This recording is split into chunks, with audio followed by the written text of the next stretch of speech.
올 여름 7월이었죠. 7월부터 무려 5개월간 우리 마가복음을 다시 읽었습니다. 매일매일 마가복음을 읽으며 우리 많은 은혜를 누렸죠. 그리고 오늘 그 마지막 16장 부활 이야기를 함께 읽어봅니다. 마가복음의 부활 이야기는 이 다른 복음서와는 다르게 굉장히 간결합니다. 그리고 좀 담담하죠. 긴장감이 아주 맴돌았던 우리 지난주 살펴보았던 십자가의 그 처형 사건, 그 처형이 끝난 바로 이 시점, 이 부활의 이야기를 시작하는데요. 그 분위기가 굉장히 차분합니다. 차분하다 못해 아주 무겁게 가라앉은 그런 분위기를 느낄 수가 있죠. 더군다나 오늘 본문에 나오는 이 여인들의 모습을 보면 더욱 그렇습니다. 이 여인들의 모습이요, 예수님 부활하셨는데도요, 뭔가 굉장히 위태로워 보입니다. 굉장히 불안한 느낌을 주죠. 부활의 기쁨에 우리는 소리치며 찬양하고 즐거워할 것이라고 생각하는데요. 그런데 여인들은 무엇이 그리도 무서웠는지 아무 말도 못하고 그저 침묵으로만 일관하고 있었던 거예요. 이 여인들은 지금 예수님의 무덤을 가고 있었습니다. 왜냐하면 예수님의 장례를 치르기 위해서였어요. 그 상황이 오늘 본문 1절과 2절이었죠. 제가 다시 한번 읽어드릴게요. 안식일이 지났을 때에 막달라 마리아와 야고보의 어머니 마리아와 살로메는 가서 예수께 발라드리려고 향료를 샀다. 그래서 이래 첫날 새벽 해가 막 돋은 때에 무덤으로 갔다. 아멘. 오늘 본문에 이 세 명의 여인이 나옵니다. 막달라 마리아, 야고보의 어머니 마리아, 그리고 살로메라는 이 세 명의 여인은 이 주님의 죽음을 끝까지 목도하고 있었던 사람이었어요. 주님이 숨을 거두실 때까지 주님이 고통하시는 그 고통에 함께 아파하며 예수님 곁을 끝까지 지키고 있었던 그런 사람들이었죠. 오늘 본문에 등장한 이 세 명의 여성은 예수님을 만나서 예수님 덕분에 인간이라는 존엄성을 알게 되었습니다. 그리고 내 삶이 얼마나 의미 있고 가치 있는지를 찾게 되었던 사람들이었어요. 당시 여성들의 삶이 어땠을까요? 당시 여성들에게는 삶이라는 것이 없었습니다. 이 당시 여성은요, 그냥 남성들의 도구였어요. 그리고 누군가의 쓸모로만 존재할 수 있었던 사람이 이 당시 여성이었습니다. 그런데 그런 삶을, 그런 생활을 하던 이 사람들이 예수님을 만났던 거예요. 그리고 예수님을 만나서 내 삶이 얼마나 가치 있는지, 내가 누구인지, 나는 무엇인지를 진정으로 찾아냈던 겁니다. 근데 그 체험, 그 경험이 얼마나 강렬했던지, 지금 제자들은요 모두 도망갔거든요.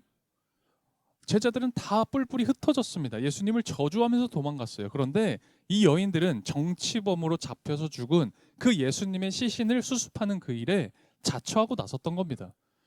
그게 두렵지가 않았던 거예요. 나도 그렇게 죽을 수 있다는 거, 그거 아무 일도 아니었던 거예요. 그래서 이 여인들만이 예수님 곁을 끝까지 지키고 있었던 거죠. 차별적이고 모욕적인 말들, 또 혐오의 시선들은요 늘상 익숙했어요. 이들에겐 그게 당연한 거였습니다. 그래서 주님의 시신을 수습하는 일에는 전혀 어려움이 없었습니다.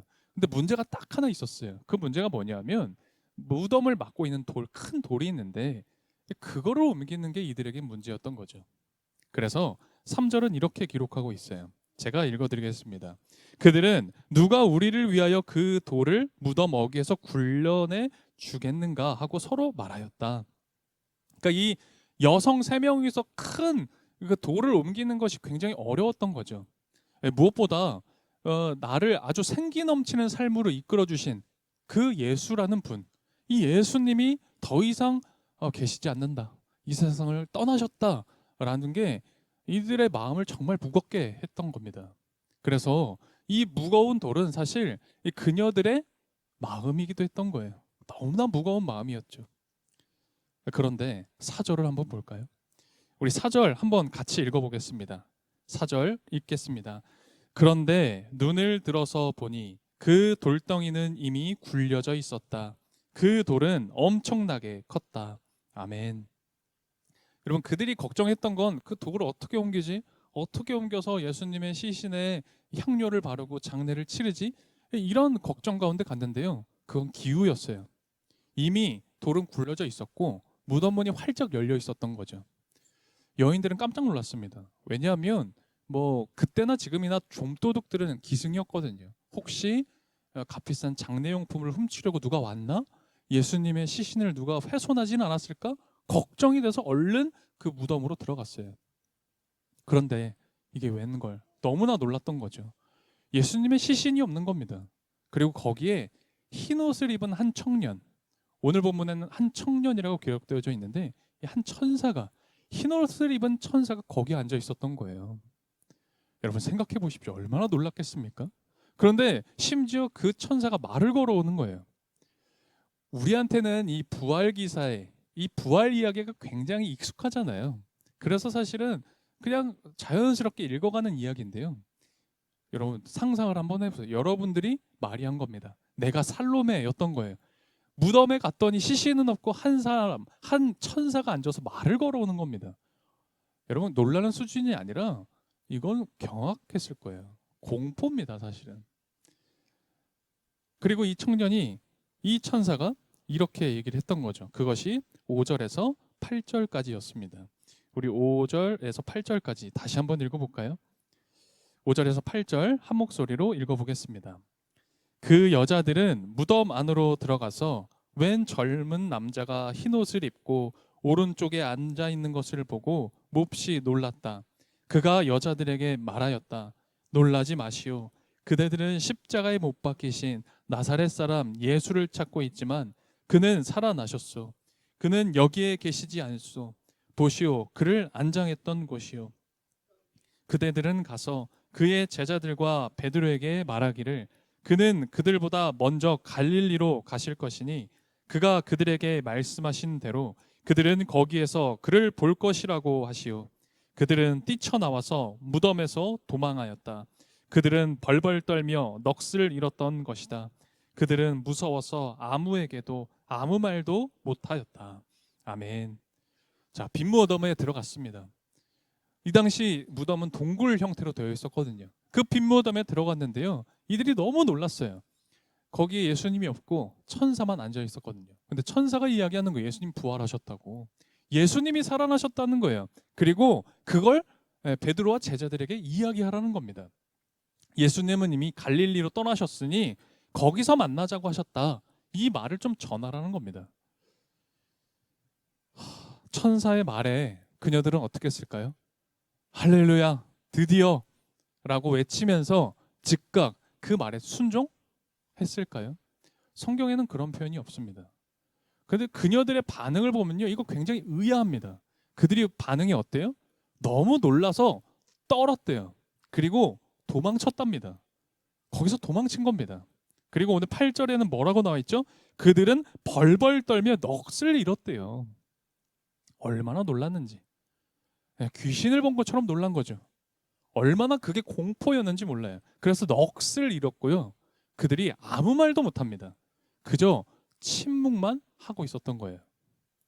오늘 이 기록이 예수님의 부활하셨던 그날의 기록입니다. 부활의 결말이에요. 우리가 부활 이야기라고 하면요, 기쁨에 겨워서 할렐루야, 호산나, 우리 주님께서 부활하셨다라고 찬송하고 기뻐하고 환호성 지를 것처럼 그런 어떤 이미지를 우리는 쉽게 떠올립니다. 왜냐? 우리가 교회에서 그렇게 배웠거든요. 그런 것들을 보고 자랐거든요. 그런데 오늘 마가복음의 기록을 보십시오. 첫 번째 부활에 대한 기록입니다. 그런 우리가 생각하는 이미지는 부재하고 있습니다. 그런 이미지가 아니에요. 어떤 새로움, 부활, 이런 어떤 설레임, 그런 것들이 아니라 불안하고 위태롭고 공포감이 있습니다. 지금 천사는 주님의 부활을 증언했어요. 그래서 주님 살아나셨다라는 걸 이야기하면서 그거 전해줬습니다. 이 여인들에게 이야기해줬습니다. 그런데 여인들은 놀라고 침묵하고만 있는 거죠. 이 이야기를 우리가 어떻게 이해하면 좋을까? 이제 이 드디어 마가복음의 이 마지막 나누는 이 말씀. 그런데 우리의 생각과는 다르게 부활 이야기의 불안함과 이 위태로움만 남아있는 이 모습, 우리가 어떻게 이해하면 좋을까? 한 주 열심히 정리해 봤습니다. 그래서 이렇게 한번 연결을 시켜보려고 해요. 먼저 첫 번째는 이 침묵의 토요일에 대한 생각을 해볼 필요가 있습니다. 침묵의 토요일. 여러분 혹시 침묵의 토요일 들어보셨습니까? 예수님이요, 금요일에 숨을 거두셨어요. 그리고 언제 부활하셨죠? 주일 아침. 일요일 새벽에 예수님이 부활하셨습니다. 그러니까 그 가운데 토요일이 있습니다. 이 토요일은 예수님이 침묵하고 계셨죠. 죽음 가운데 계셨잖아요. 여러분들 그런 생각 혹시 해보셨어요? 이 토요일, 이 침묵의 토요일이라고 부르는 이 날 예수님 어디 계셨을까요? 예수님 어디 계셨을까요? 예수님 하늘에 올라가셔서 하나님 우편에 앉으셔서 아 힘들었다 라고 하시면서 잠깐 쉬고 계셨을까요? 여러분 예수님은 어디 계셨던 걸까요? 이 어디 계셨을까라는 게 성경에 나와 있습니다. 약간의 힌트일 뿐이긴 하지만요. 이 성경에 그 한 구절이 있더라고요. 베드로전서 3장을 보면 그때 그 침묵의 토요일에 예수님이 어디 계셨는지 약간의 힌트를 제공해 줍니다. 제가 읽어 드릴게요. 그리스도께서 죄를 사하시려고 단번에 죽으셨습니다. 그는 영으로 옥에 있는 영들에게도 가셔서 선포하셨습니다. 침묵의 토요일에 예수님이 어디를 가셨냐? 옥에 있는 영들에게 가셨다. 이런 표현이 나와요. 옥에 있는 영들, 지옥에 있는, 스올에 있는 영들에게 가셔서 무언가를 선포하셨다. 이런 구절이 나와요. 또 한 가지 힌트가 있는데요. 그건 사도신경입니다. 우리가 고백하는 사도신경에는요, 이 한국어 이 사도신경에는 한 문장이 누락되어져 있습니다. 사도신경 원어에 있는 한 문장이 있는데요. 그 문장이 한국어에선 누락되어져 있어요. 그게 뭐냐면 십자가에서 죽으시고 지옥으로 내려가셨다. 지옥으로 내려가셨다라는 이 구절이요. 한국어 사도신경에는 삭제되어 있습니다. 그러니까 이 사도신경이나 베드로전서를 보게 되면 이 토요일에 예수님은요. 지옥 혹은 스올 혹은 옥에 있는 영들에게 가셨다라는 기록들, 이런 이야기들이 있어요. 네, 맞아요. 지금 여러분들 표정을 보면 압니다. 어렵죠. 네, 좀 어려운 이야기입니다. 그리고 예수님이 뭐 어디 가셨다는 게 퍽 그렇게 마음에 와닿지가 않잖아요. 지금 예수님이 어디 계셨는지 그것보다는 예수님이 안 계신 이 상황에 여러분 마리아와 그 일행들은 어떻겠습니까? 우리 이제 앞으로 어떻게 살아야 되지? 예수님이 여기 안 계시는데 이제 앞으로 우리는 어떻게 해야 될까? 사실 그 질문이 더 시급하잖아요. 마찬가지입니다. 마찬가지라고요. 마리아뿐만 아니라 살로메뿐만 아니라 오늘 우리도 마찬가지 상황인 거예요. 우리도 그런 겁니다. 예수님이 부재한 시대를 우리가 살고 있습니다.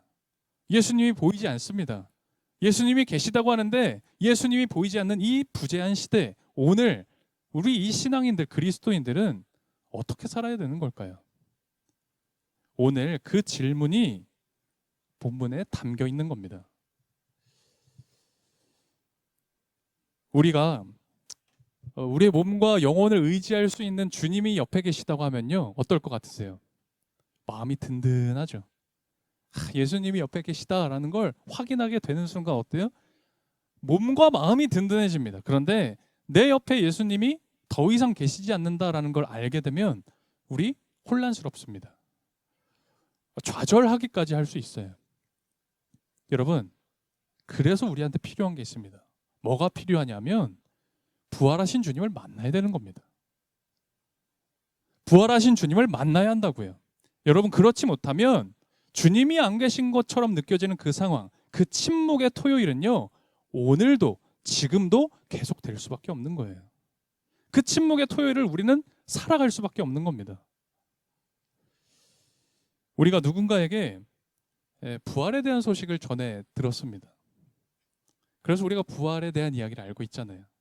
뭐 교회에서 혹은 목사님이 혹은 우리가 아는 지체가 혹은 권사님이나 집사님께서 전해주셨던 그 부활의 이야기를 전해 들었습니다. 그런데 그 전해 들은 이야기로는 충분하지 않습니다.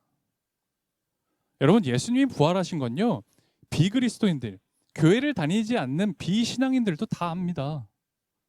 예수님 3일 만에 부활하셨다? 그 정도 이야기 모르는 사람 요즘 없죠. 교회 안 다녀도 다 아는 겁니다. 그건. 그 소식을 전해 듣는 것만으로는 충분하지 않다라는 거예요. 여러분, 주님을 만나야 되는 겁니다. 부활한 주님을 만나야 되는 거예요. 여러분, 기독교는요, 체험의 종교입니다. 살아있는 체험의 종교라고요. 우리가 받은 성경이 있습니다. 우리가 보는 성경, 교회에 내려져 오는 전통, 우리가 가지고 있는 이성과 감정, 이건 하나님이 우리에게 주신 선물입니다. 이 선물을 통해서 우리가 신앙을 다듬어 나가는 거죠. 그런데 그럴 때요, 여러분 그런 적 느낀 적 있으시죠? 잘 안 되는데, 내가 열심히 성경도 읽고 교회에서 하라는 거 다 하고, 그리고 나도 이성적으로 동의가 되고 내 감정도 사실 동의가 되는데, 그런데 왜 이렇게 잘 안 되지? 왜 잘 안 믿어지지? 왜 잘 모르겠지? 왜 이렇게 충분하지가 않지? 라는 생각, 그런 느낌 들 때 있거든요. 왜 그런 줄 아세요? 주님을 만나야 하기 때문인 거예요. 주님을, 부활한 주님을 만나야 그게 가능한 거예요. 오늘 본문이 제시하고 있는 해답이 바로 그겁니다. 주님을 만나야 한다라는 것. 천사가 주님의 부활을 증언했습니다. 그런데 이 세 명의 여인들 반응이 어때요? 기뻐하지 않아요. 주님이 부활했다는 소식을 들었는데 기뻐하지 않았습니다. 오히려 놀라고 떨며 도망쳤죠. 겁에 질려버려요. 그러니까 이 공포감이 엄습을 했던 겁니다. 한편으로는 좀 실망스럽죠. 왜 이 여인들은 왜 그렇게 주님 곁을 끝까지 지켰으면서도 왜 이렇게 겁을 먹었을까? 여러분, 그러나 괜찮습니다. 괜찮아요. 주님은 우리의 그 연약함을 알고 계세요. 그래서 기다려 주세요. 믿음을 다시 북돋아 주시고, 그리고 다시 잘할 수 있도록 우리를 이끌어 가시죠. 마음을 다잡도록 말이에요. 마리아와 그 일행들이요, 마음을 다잡았습니다. 놀란 마음 다시 정신 차렸습니다. 그리고 그들이 어떻게 되죠? 주님을 만나요. 주님을 체험합니다. 그리고 그들도 이제 정말 부활의 증인이 되어지죠. 오늘 본문에서 천사가 언급했듯이 예수님은 지금 어디로 가셨죠? 갈릴리. 갈릴리로 먼저 가 있는다고 하셨습니다. 부활하신 주님은 그 갈릴리로 가셔서 그 11명의 제자들을 다시 만나세요. 우리가 이 이야기 잘 알 겁니다. 여러분, 근데 갈릴리가 어딥니까? 갈릴리가 어떤 곳이죠? 예수님의 그 구원 사역이 시작됐던 출발 지점입니다. 출발점이에요. 예수님의 하나님 나라의 운동, 하나님 나라의 복음이 시작된 출발점이 갈릴리라는 곳이었죠. 그런데 예수님이 다시 갈릴리로 가신다라는 거예요. 출발점으로 다시 가신다라는 거예요. 제자들한테 뭐라 그래요? 다시 갈릴리로 와라. 라는 게 뭐예요? 다시 일로 와서 다시 시작하자라는 거예요. 여러분, 부활이 뭘까요? 여러분, 부활이 뭐라고 생각하십니까? 부활은 다시 시작하는 겁니다. 갈릴리에서 다시 시작하는 거예요.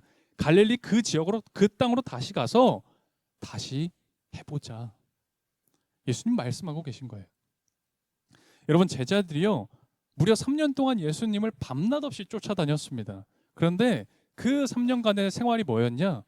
다 이게 욕망의 생활이었던 거예요. 어떻게든 내가 저 사람보다는 좀 높은 자리 차지해 봐야지. 내가 이 땅에서 좀 잘 살아봐야지. 그런 욕망뿐이었습니다. 그런 고군분투 가운데 있으니까 예수님의 십자가 말씀 눈에 들어옵니까? 안 들어와요. 그냥 내가 어떻게든 살아남아야 된다, 이 생각밖에 없으니까요. 그러다가 주님이 죽으셨습니다. 그래서 그 죽음이 너무 제자들한테는 너무 갑작스러웠던 거예요. 나도 저렇게 십자가에 달려서 죽지는 않을까? 내가 너무 위험해질까 봐 예수님 다 버리고 제자들 도망쳤던 거죠. 여러분, 근데요, 바로 그때였던 거예요. 헛된 욕망 가지고 있던 거 다 내려놓았던 건 바로 이때였던 겁니다.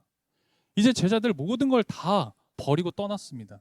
가장 인생의 밑바닥의 시기였어요. 그때 내가 살던 곳, 내 고향 갈릴리로 다시 돌아갑니다. 그때 제자들은 기억했어요. 다시 떠올린 겁니다. 아, 예수님의 그 말씀, 예수님의 그 가르침을 떠올렸던 겁니다. 예수님의 삶, 예수님의 사역, 그것들을 다시 생각했던 거죠. 근데 바로 그때 갈릴리에 왔을 때 부활하신 주님을 만난 겁니다. 부활하신 예수님을 만났던 거예요. 바로 그때 이들은 나밖에 모르고 살았던 그 이기주의, 나만 잘 살면 돼라고 했던 그 자기 중심성, 거기서 탈피할 수 있었던 거예요. 제자들은 이제 갈릴리를 다시 시작으로 온 유대와 사마리아와 땅 끝까지 이르러 복음의 증인이 됩니다. 제자들은 부활한 예수로 변모합니다. 제자들은 마치 부활한 예수님처럼 복음을 증거했던 거예요.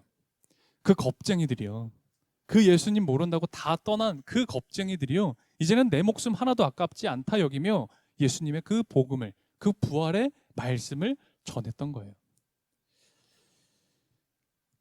어떻게 이런 변화가 가능했을까? 이게 우리 궁금증입니다. 왜요? 여러분도 저도 그렇게 변하고 싶으니까요. 어떻게 이들은 이렇게 한순간에 변할 수 있었을까? 여러분, 주님을 만났기 때문인 거예요. 부활한 주님을 체험했기 때문인 겁니다. 그래서 이들은 한순간에 달라진 거예요.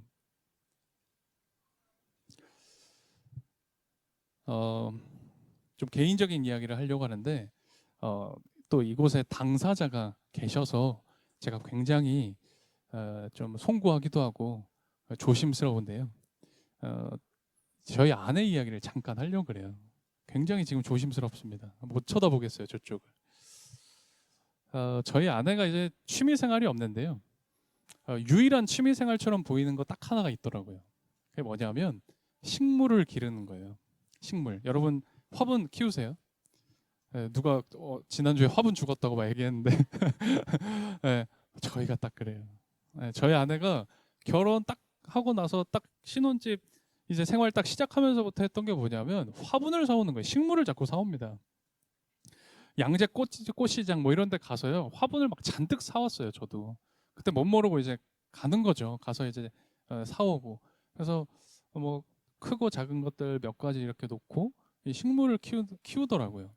그렇게 지금 10년간 그 일을 하고 있습니다. 그런데요, 정말 놀라운 게 뭔지 아세요? 죄다 죽어요. 뭐 길어도 그냥 죽어요. 바로 죽어요. 야, 그래서 너무 죽는다. 이거 뭔가 이상하다. 분명히 그 하라는 대로 하거든요. 얼마 만에 물 줘라. 햇빛 많이 받아야 된다. 뭐 이런 거 다 체크합니다. 그거 안 해서 그런 게 아니에요. 그거 다 하는데 막 죽는 거예요. 그래서 또 한 번 설화 갔을 때 제가 좀 말렸어요. 또 죽는다. 그러니까 이제 좀 오래 사는 거 이제 사겠대요. 수투키 아세요? 수투키? 웬만하면 안 죽는데요.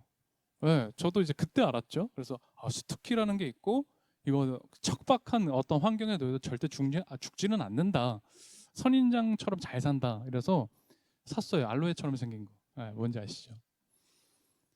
이야, 어떻게 됐을까요? 힘 없어요. 킬러예요, 킬러. 식물 킬러. 바로 죽어요. 그래도 수수께끼는 좀 버텼어요. 몇 개월 버텼는데 어김없이 죽어 있더라고. 메말라 있는 거예요. 그래서 야, 이거 맞나? 화분을 사는 거 이제 아닌 것 같다. 이런 얘기를 한창 했었어요. 누가 한 3년 전에 누가 이렇게 화분 선물을 보내주신 거예요. 너무 깜짝 놀랐죠. 이것도 죽을 텐데 큰 걸 주신 거예요. 선물이라고. 그래서 야, 이거 어쩌나?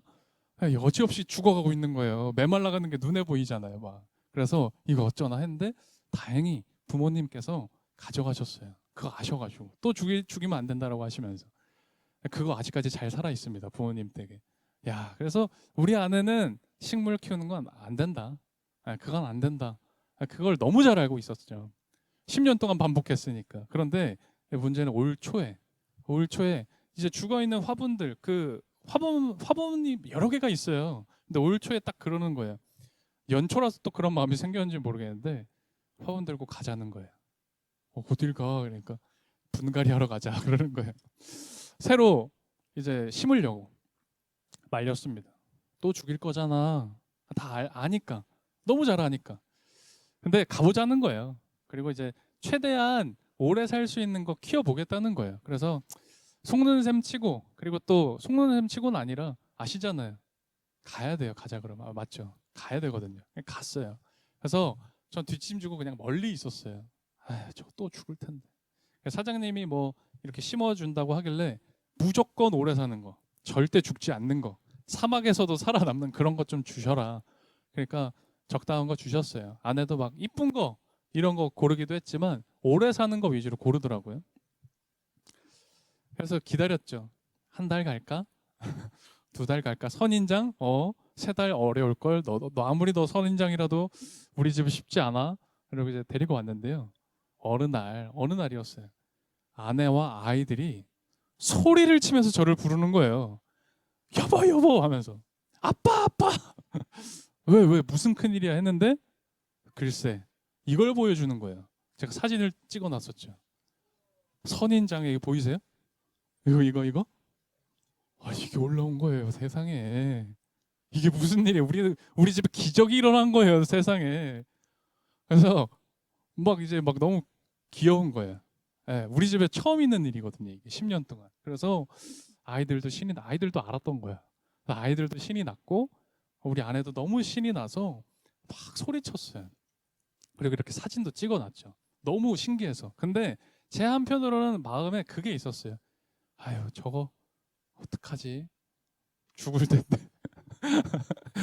막 이제 돋아났는데 어떡하지? 그리고 한 달 안 됐을까? 이렇게 돼 있더라고요. 여기 이제 여기가 좀 자란 거예요. 그리고 이거 보이세요, 이거? 이게 또 난 거예요. 그래서 야, 이 친구가 생명력이 진짜 대단하구나. 야, 이건 뭐지? 야, 역시 이래서 선인장을 키우나 보다. 왜냐면 근데 몰랐던 것도 아니에요. 그 전에 선인장은 다 죽었거든요. 근데 이 선인장이 막 살아나는 거예요. 그래서 뭐지? 근데 다른 화분들도 안 죽었어요. 보니까 우리 아내가 뭔가를 알았나 봐요. 화분을 어떻게 하면 이렇게 키워 나갈 수 있는 건지를 10년 걸쳐서 이제 알았나 봐요. 그래서 약간 기대하게 됐어요. 혹시 키울 수 있을까? 지금 이제 올 초 1년은 꽉 채우진 않았지만 거의 1년 가까이 되는데요. 이 선인장 어떻게 됐을까요?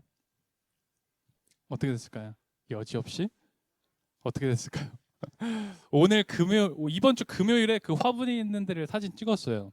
왜냐면 이제 여기 띄우려고. 그래서 원희 형장한테 보내줬습니다.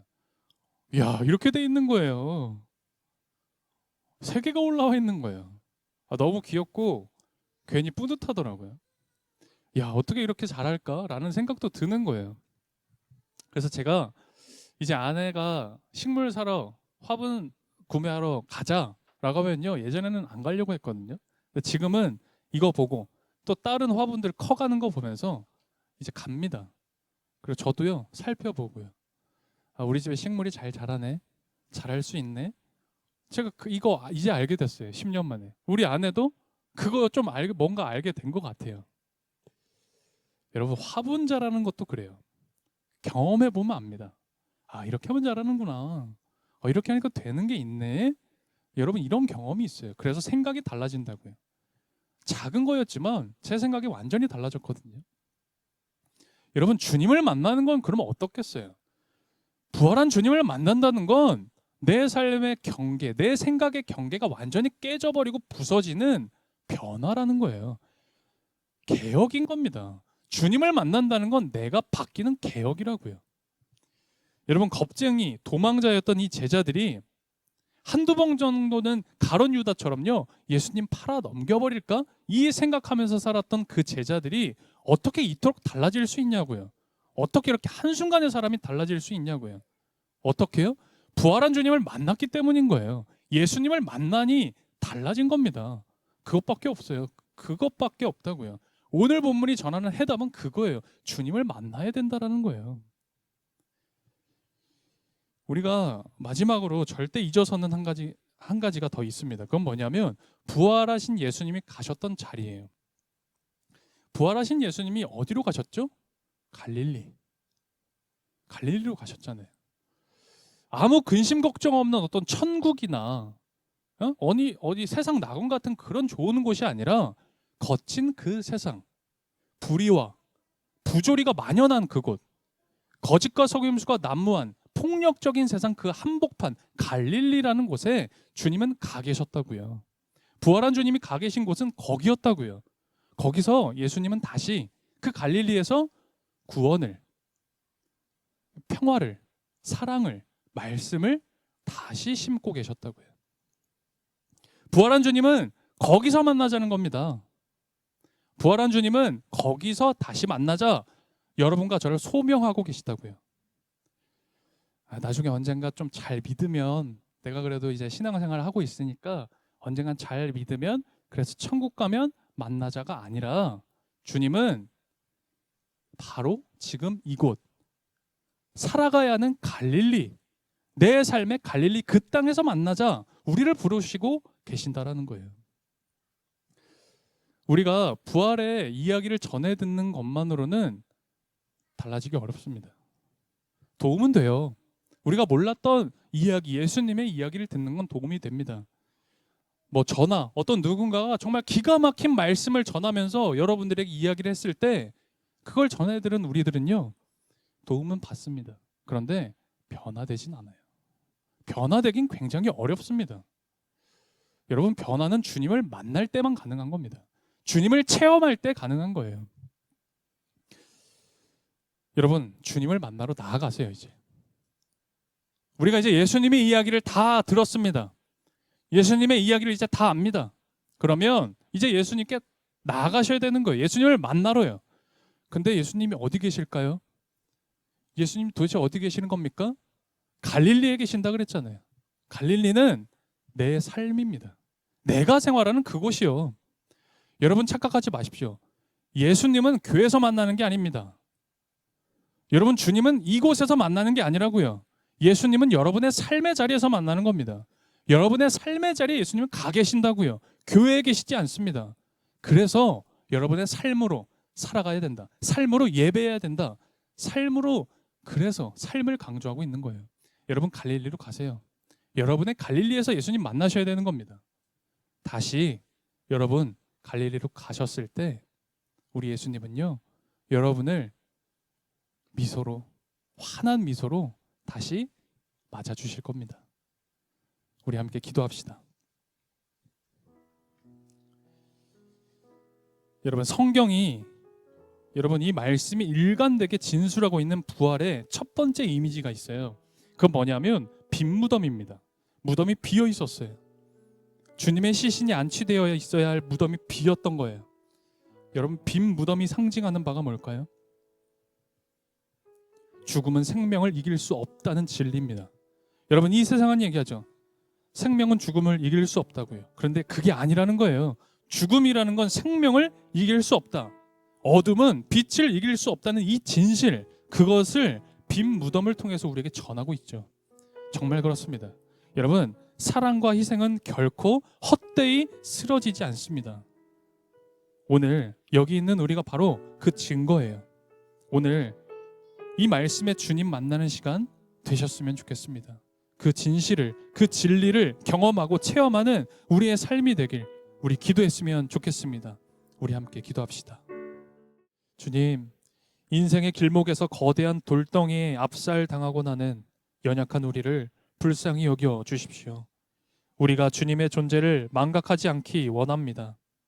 이 시간 하늘의 은총 허락해 주십시오.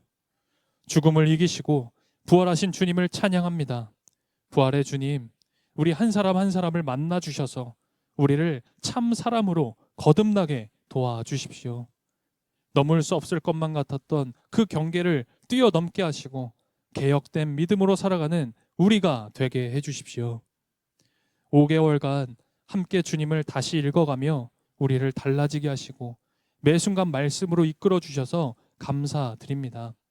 우리가 공동체로 함께함을 통해 더욱 주님을 경험하게 하시고 드리는 삶, 헌신하는 마음 사용해 주셔서 이 복음의 소망 결코 헛되이 쓰러지지 않게 해주십시오.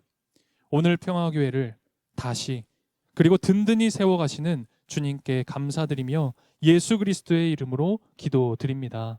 아멘.